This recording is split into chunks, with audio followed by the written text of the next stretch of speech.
Dad perfect revents. You know what they say about no good deed going unpunished? Well, let me tell you a story that'll make you think twice about helping family when they're down on their luck. My name's Harold Peterson, but everyone calls me Hal. I'm 68 years old, been retired from Ford Motor Company for about 3 years now. Worked the line for 42 years, saved every penny I could, and bought myself a nice little house with a 2-car garage and workshop out back. Lost my wife Martha 8 years ago to cancer, and since then it's just been me and my projects. The house sits on about half an acre in a quiet neighborhood where people still wave when they drive by. Martha and I bought it in 1982 when Ron was just a baby. She picked out the kitchen tile, I built the deck, and together we turned it into the kind of place where you want to grow old. The workshop out back was my sanctuary. 400 square feet of organized tools, workbenches I'd built myself, and enough space to take on any project that caught my fancy. After Martha passed, that workshop became even more important. It's where I went when the house felt too quiet, where I could lose myself in the rhythm of measuring, cutting, and building. I had a 1967 Mustang Fastback that had been restoring for 10 years, taking my time with every detail. Chrome bumpers I'd polished by hand, an engine I'd rebuilt twice just to get it perfect. That car represented everything I loved about working with my hands. Patience, precision, and the satisfaction of bringing something beautiful back to life. The whole mess started back in 2016 when my son Ron called me up. He'd been laid off from his insurance job, where he'd worked for 8 years, and while his wife Karen was making decent money as a real estate agent, it wasn't enough to cover their rent in the city plus student loans and credit card debt they'd accumulated. "Dad," he said, and I could hear the embarrassment in his voice. "I hate to ask, but could we stay with you for a while? Just until I get back. On my feet, maybe 6 months, a year at most." Now, I raised Ron to be a good man, taught him to work hard and treat people right. When he was a kid, he'd spend hours in the workshop with me, learning how to use a screwdriver, how to measure twice and cut once, how to take pride in doing things the right way. So, when he needed help, I didn't even think about it. "Come on home, son," I told him. "House is plenty big for all of us." That was my first mistake. Karen showed up with her nose already in the air, looking around my place like she was inspecting a used car lot. She was 34, sharp as a tack when it came to business, but had this way of talking that made you feel about 2 feet tall. She wore expensive clothes and carried herself like someone who was used to getting her way. "It's very rustic," she said, staring at my workshop through the kitchen window. She said, "Rustic the way you might say termite infested." "Built that workshop myself," I told her, trying to be my life to suit her preferences. In the my life to suit her preferences. In the beginning, things seemed okay on the surface. Ron helped me with yard work on weekends, and we'd talk about his job search over coffee in the mornings. Karen would cook dinner sometimes, though she always had something to say about my pots and pans being outdated, or my spice rack being inefficiently organized. We watched football on Sundays, and I told myself this arrangement was working out fine. But I've been around long enough to know when someone's marking their territory, and Karen was definitely marking hers. It started small, the way these things always do. She'd rearrange my kitchen cabinets because they weren't logical. She'd move my reading glasses from where I'd left them on the counter because that wasn't their proper place. Little things that individually seemed helpful, but collectively felt like an invasion. Then she moved Martha's photo from the living room mantel to a shelf in the back hallway. When I put it back, she moved it again. "Hal," she said one day, using that tone you'd use with a child who'd misbehaved, "don't you think it's time to let go of the past? All these old photos are just depressing. They make the house feel like a museum." I bit my tongue. This was my house, but Ron was my son, and I didn't want to cause problems. Martha had raised me better than that. She always said, family comes first, even when family gets complicated. By the second year, Karen had gotten bolder. She started talking about improvements the house needed. New paint, new furniture, a more open concept feel. She'd bring home fabric samples and paint chips without asking what I thought, just assuming I'd go along with whatever she decided. "We really should update this place," she'd say, looking around the living room like it was a home. Improvement project waiting to happen. "These dark colors are so depressing." But what really got to me was when she started eyeing my workshop. She'd walk out there while I was working, supposedly just getting some fresh air, but I could see her looking around, taking mental inventory. "You know, Hal," she said one Saturday afternoon as I was sanding down a cabinet door, "this space has so much potential. Have you ever thought about converting it into something more practical?" "It is practical," I told her, not looking up from my work. "Been using it just fine for 40 years. I mean, for today's needs, like a home office or maybe a nice guest suite, something that would actually add value to the property." That's when I should have seen the writing on the wall. Karen wasn't just making conversation, she was planning. By the third year, the invasion was complete. Karen announced one day that she needed a proper home office for her real estate business. The dining room table wasn't professional enough for client meetings, she said. She needed space, privacy, and a proper setup. The workshop would be perfect, she declared, like it was a solved equation. All that space is just going to waste anyway.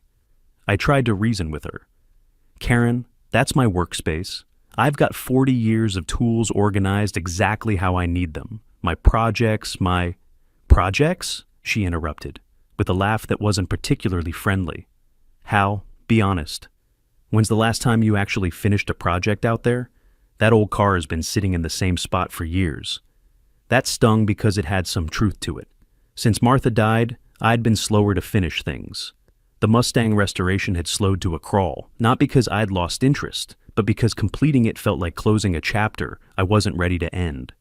Martha used to bring me coffee while I worked on it, used to tease me about spending more time with that car than with her. But Ron, who I'd expected to back me up, just stood there nodding along with his wife. "Dad, maybe it would be good for you to have less stuff to worry about. Karen's business is really taking off, and she needs the space." So, my tools got moved. 40 years of carefully organized equipment, each item in its designated place, got crammed into corners of the garage where I could barely find anything. My workbenches, the ones I'd built myself, measured and cut and assembled with pride, got shoved against the walls to make room for Karen's desk and filing cabinets. The Mustang? Karen convinced Ron to sell it while I was visiting my brother in Toledo for a long weekend. "Dad," Ron said when I got back and found an empty space where my car used to be, "we talked about this. At your age, are you really going to finish restoring a 50-year-old car? The buyer offered good money, and honestly, it was just taking up space." I stood in that garage, looking at the oil stain on the concrete where my Mustang had sat for 10 years, and felt something break inside me. That wasn't just a car. It was my connection to better days, to the satisfaction of bringing something beautiful back to life with my own hands. "How much?" I asked. "15,000, Ron said, like he was proud of the deal. I knew that car was worth at least $25,000 in its current condition, probably $40,000 when finished. But that wasn't even the point. The point was they'd sold my dreams without asking, turned my sanctuary into an office space, and expected me to be grateful for their help. Karen, meanwhile, had transformed my workshop into something unrecognizable. Carpeting where there used to be concrete floors, a fancy desk where my main workbench used to stand, file cabinets full of real estate contracts where I used to keep my lumber and hardware. Even the smell was wrong. Instead of sawdust and motor oil, it reeked of carpet cleaner and that floral air freshener Karen sprayed everywhere. The final straw came in year 4 when Karen started her safety campaign. She'd walk around the house with her phone, taking pictures of everything she deemed dangerous. My remaining power tools in the garage, the step stool I used to reach high shelves, even my coffee maker, which she claimed was a fire hazard because it was older than her marriage. "Hal," she'd say in that patient talking to a child voice she'd perfected, "we're just worried about you. At your age, living alone with all these hazards isn't safe. What if you fell and no one found you for days?" She started bringing home brochures for assisted living places, leaving them on the kitchen counter like casual reading material. Golden Years Manor, Sunset Ridge Community, Peaceful Pines Retirement Village, each one promising the same thing, a safe, supervised environment where I could enjoy my golden years without the burden of home maintenance. "Look at this one," she'd say, showing me glossy photos of old people playing checkers and doing water, aerobics. They have activities every day, meals provided, even transportation to doctor appointments. Wouldn't that be nice?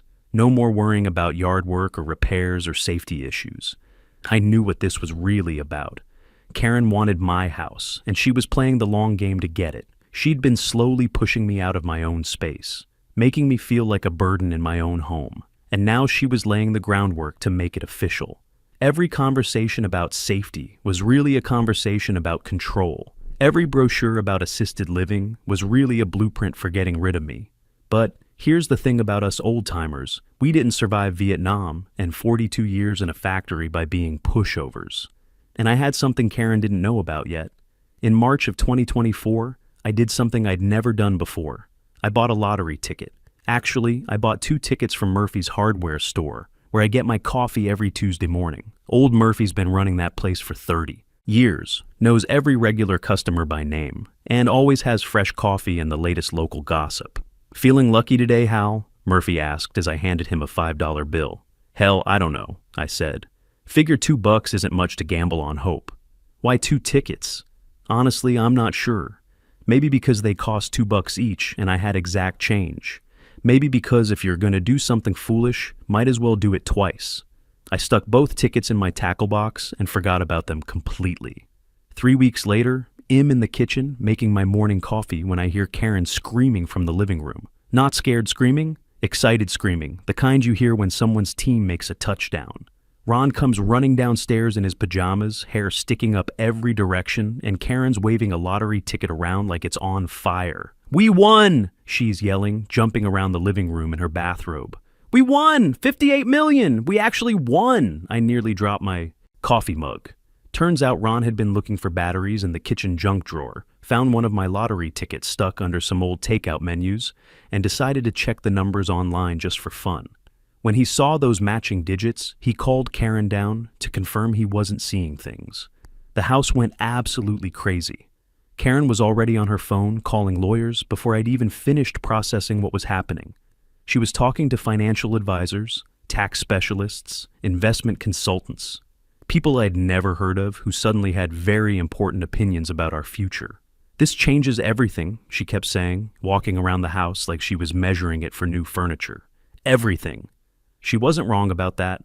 For the next 2 weeks, my quiet little house turned into Grand Central Station. Lawyers coming and going in expensive suits, financial advisors with leather briefcases and fancy business cards, Karen on conference calls about portfolio, diversification, and tax optimization strategies.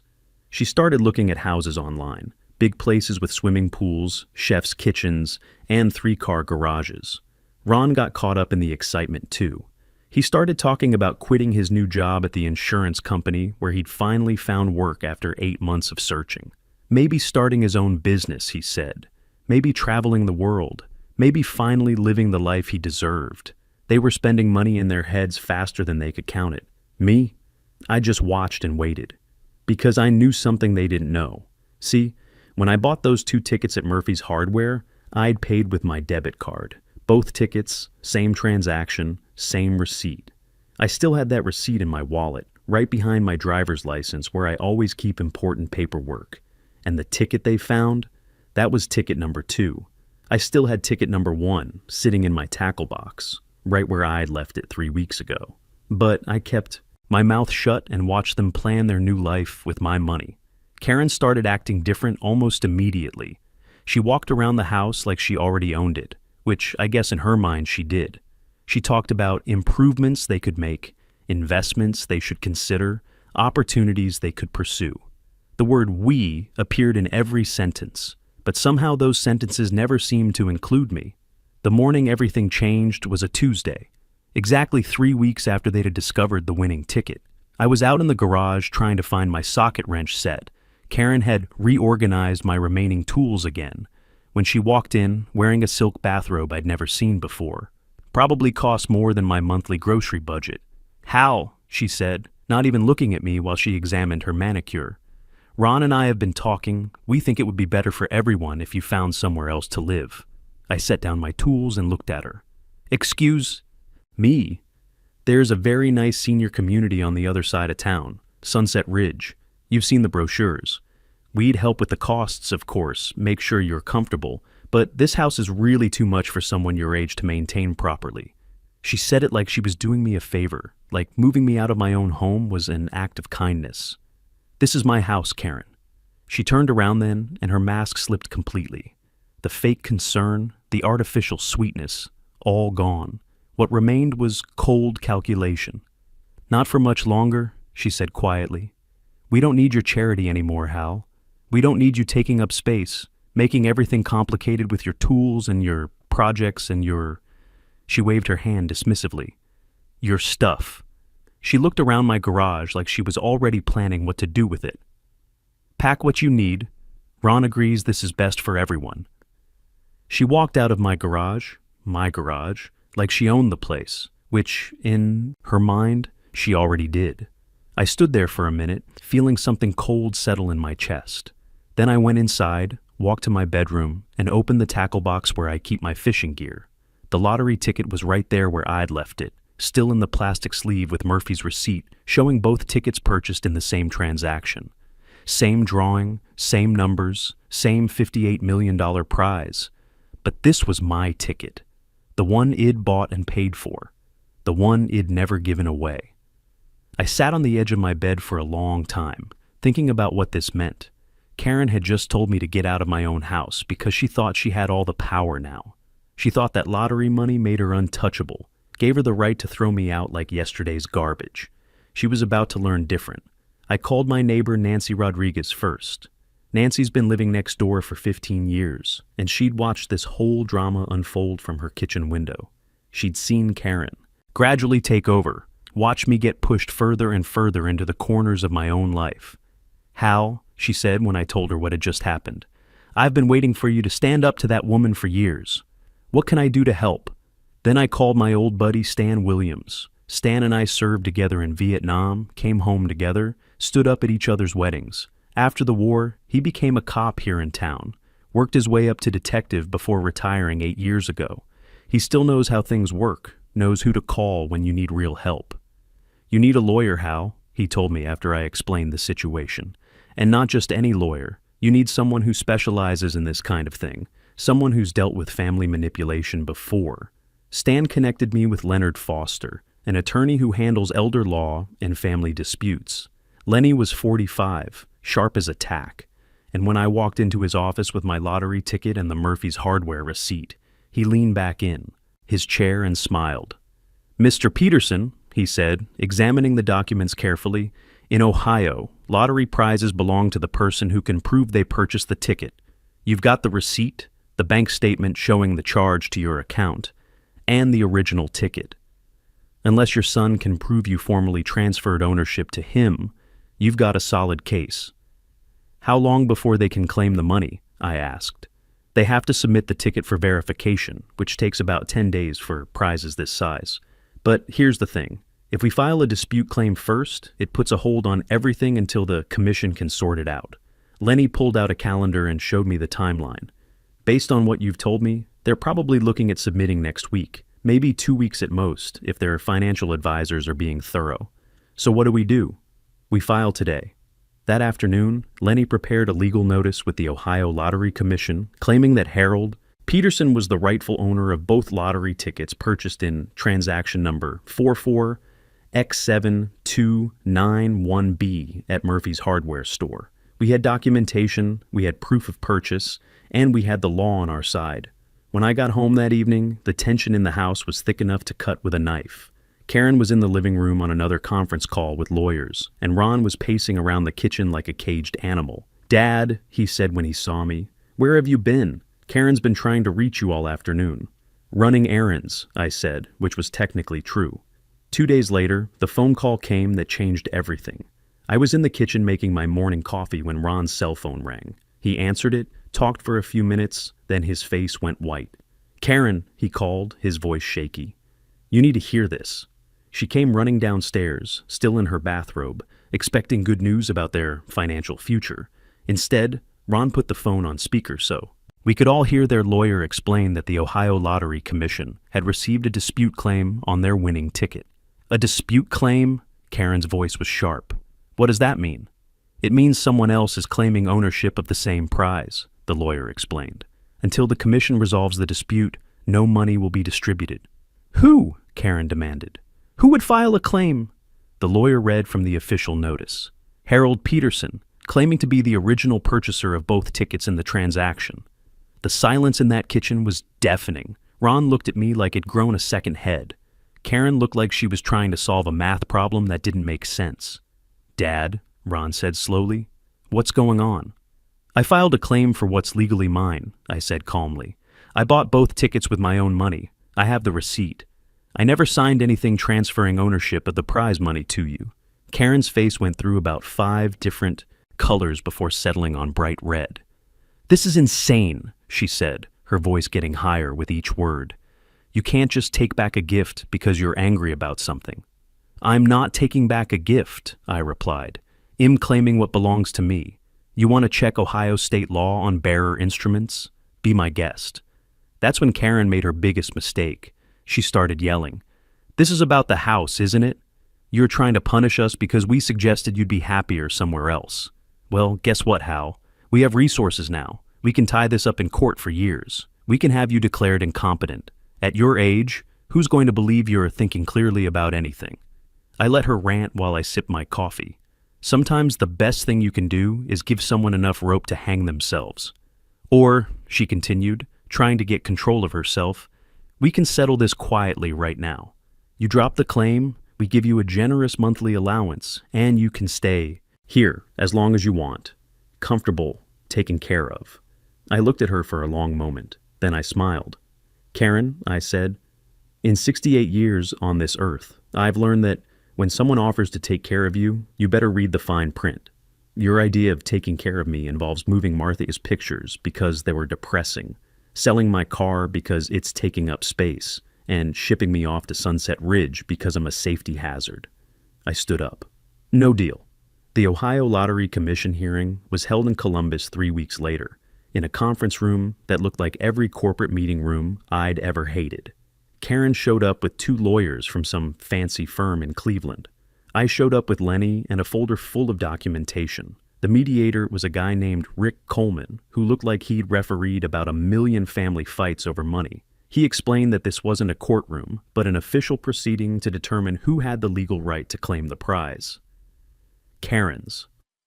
Lawyers went first. They argued that I'd given the ticket as a gift, that gifts don't require paperwork, and that I was trying to renege on a completed transaction because of a family dispute.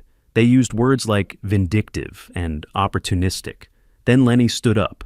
He was calm, methodical, professional. He put 3 things on the table: my receipt for both tickets, my bank statement showing the purchase, and a printout of Ohio lottery regulations about disputed claims. Mr. Peterson bought both tickets with his own money in a single transaction, Lenny said clearly. There's no documentation transferring ownership of the winning ticket to Ronald Peterson. No signed gift form, no witnesses, no evidence of any kind that the beneficial interest in the prize was intended to pass from father to son. That's when Karen made her second big mistake. She jumped up from her chair and started yelling at the mediator. This is ridiculous! He's a stubborn old man who can't stand the fact that we don't need him anymore. This whole thing is spite, pure and simple. He gave Ron the ticket, Ron won, end of story. The room went dead quiet. Rick Coleman took off his glasses and stared at her. Even her own lawyers looked embarrassed. Mom, Coleman said slowly, please take your seat. But Karen wasn't done. Everyone in this room knows what this is. It's an old man having a tantrum because we asked him to be realistic about his living situation. He can't handle that we're independent now, that we don't need his charity anymore. I didn't say a word. I didn't need to. Karen had just told the entire room exactly what kind of person she was, and exactly why I was fighting for what was mine. 5 days later, Lenny called with the news. The commission had ruled in my favor. The documentation was clear, the purchase was proven, and in the absence of any signed transfer, the prize belonged to the person who bought the ticket. Me. After taxes, the prize came to about $31 million. More money than I'll ever need, more money than I ever dreamed of having.